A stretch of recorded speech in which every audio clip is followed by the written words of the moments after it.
시청자 여러분 안녕하십니까? 김동수 교수입니다.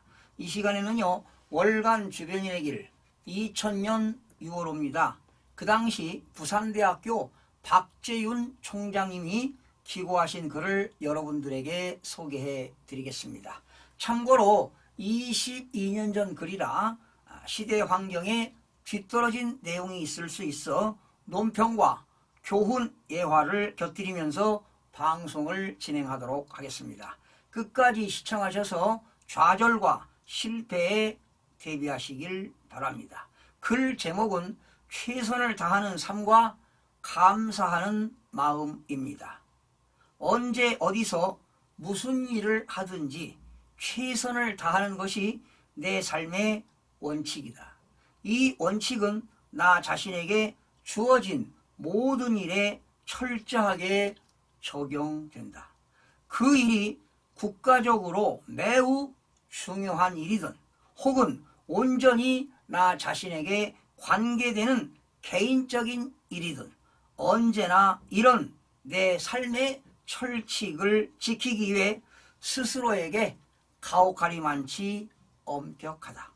이런 생활의 연속으로 이젠 모든 일에 최선을 다하는 삶이 생활의 좌우명이 되어 항상 모든 것에 최선을 다하는 것이 버릇처럼 되었다. 사람들은 보통 조금 어렵거나 실현 가능성이 낮은 목표에 대해서는 쉽게 포기하거나 아예 시도조차 않으려는 경향을 가진다. 특히 신세대 청소년들 사이에서는 이런 경향이 더욱 뚜렷하게 나타나고 있지 않나 싶다. 섣불리 결과를 예측하고 절망하기보다는 최선을 다해 도전해보는 자세가 중요하다고 생각한다. 어떤 일이 성사되느냐, 성사되지 못하느냐보다는 그 일에 최선을 다했는가, 그렇지 못했는가를 나는 더 중요하게 여긴다. 한마디로 말해 결과도 중요하지만 그 과정이 더 가치가 있다고 본다. 최선을 다하는 삶은 언제나 아름답다. 이 최선을 다하는 아름다운 삶은 새로운 일을 시작할 수 있는 삶의 활력소이다. 지나치게 결과에만 집착하다 보면 순간순간에 일희일비에 자신을 올가매게 된다. 나아가 마음의 평화를 잊을 수 있다. 항상 열심히 살고 과정을 중시하는 것 자체가 아름다운 삶을 살아갈 수 있으며 이런 삶은 오히려 희열로 가득 찰 수 있다. 지나친 집착을 버리되 최선을 다하는 것이 현명한 삶의 방식이라 생각한다. 또 하나, 나에게 삶의 철학이 있다면 나를 둘러싸고 일어나는 모든 일에 대해 언제나 감사하는 마음을 가지는 것이다. 서로 어떤 일이 순간적으로 나에게 고통과 시련을 안겨줄지라도 그것에 감사하는 마음을 가지려야 한다. 나의 능력을 길러주기 위한 순간의 고통이라 생각하면 오히려 평온한 마음으로 그 일들과 마주할 수 있다. 감사하는 마음으로 모든 일을 접하고 사람들을 대하는 것이다. 그러한 과정에서 나는 값진 무엇인가를 배운다. 생활하다 보면 우리 주변에는 감사해야 할 일이 너무나 많음을 발견하게 되고 또 그런 마음을 가지고자 노력하다 보면 곧 세상이 아름답다는 생각으로 이어진다. 이러한 마음가짐으로 어렵고 힘든 일들을 헤쳐나가다 보면 자신도 모르게 내가 좀 더 강하고 좀 더 성숙된 모습으로 변해가고 있음을 느낄 때가 한두 번이 아니다.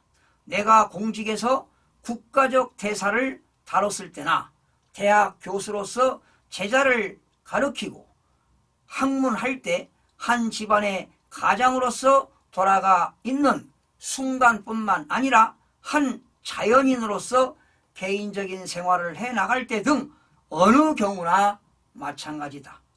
나는 지금까지 여러 가지 일들을 접해보았다.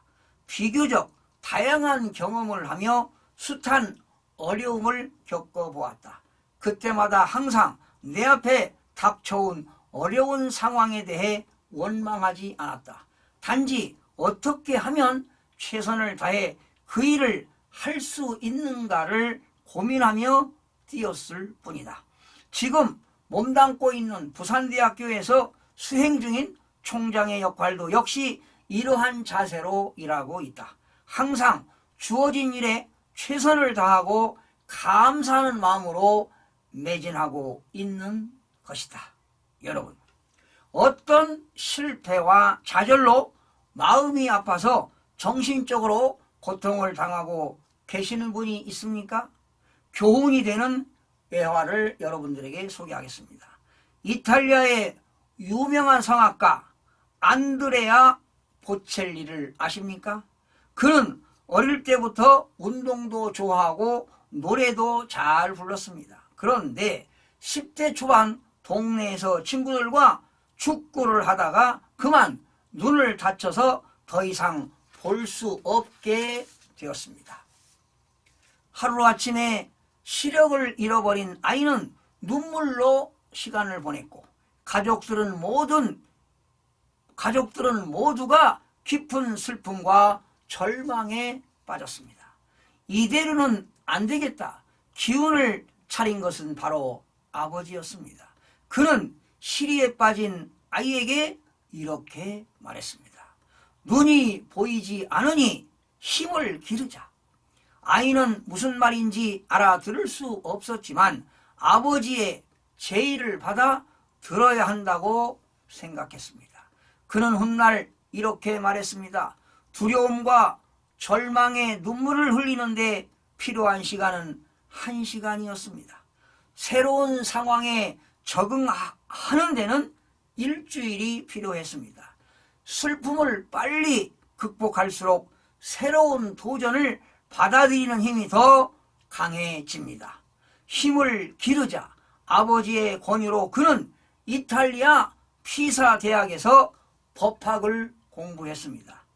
법학 박사를 취득한 후 그는 변호사가 됐습니다. 그의 도전은 여기서 그치지 않았습니다. 눈이 보이지 않는데도 오페라 가수에 도전했습니다. 거듭되는 좌절을 극복하고 마침내 이탈리아에서 유명한 테너 가수이자 팝페라 가수가 됐습니다. 그의 이름은 바로 안드레아 보젤리입니다. 그는 지금 65세 나이에도 팬데믹 사태라는 불행한 상황에서 혼자 1시간 동안이나 밀라노 두오모 광장에서 희망을 위한 음악 공연을 해 전 세계인들로부터 찬사를 받았습니다. 전혀 예기치 못한 불행과 어린 시절의 불운도 그의 의지와 도전 정신을 꺾지 못했습니다. 역경은 그를 더욱 단단하게 키우는 계기가 된 것입니다. 박재훈 총장은 부산대학교 총장과 아주대학교 총장을 역임하셨으며 청소년들에 대한 사랑과 애정이 깊으신 분입니다. 이 자리를 빌어서 다시 한번 존경과 감사의 말을 전합니다. 여러분, 오늘의 잠언입니다. 슬기로운 사람의 입에서 나오는 말은 깊은 물과 같고 지혜의 샘은 세차게 흐르는 강처럼 솟습니다. 미련한 자식을 둔 부모는 걱정이 그칠 새가 없고 어리석은 자식을 둔 부모는 기쁨이 없습니다. 시청해 주신 여러분 고맙습니다. 다음 시간에 찾아뵙겠습니다.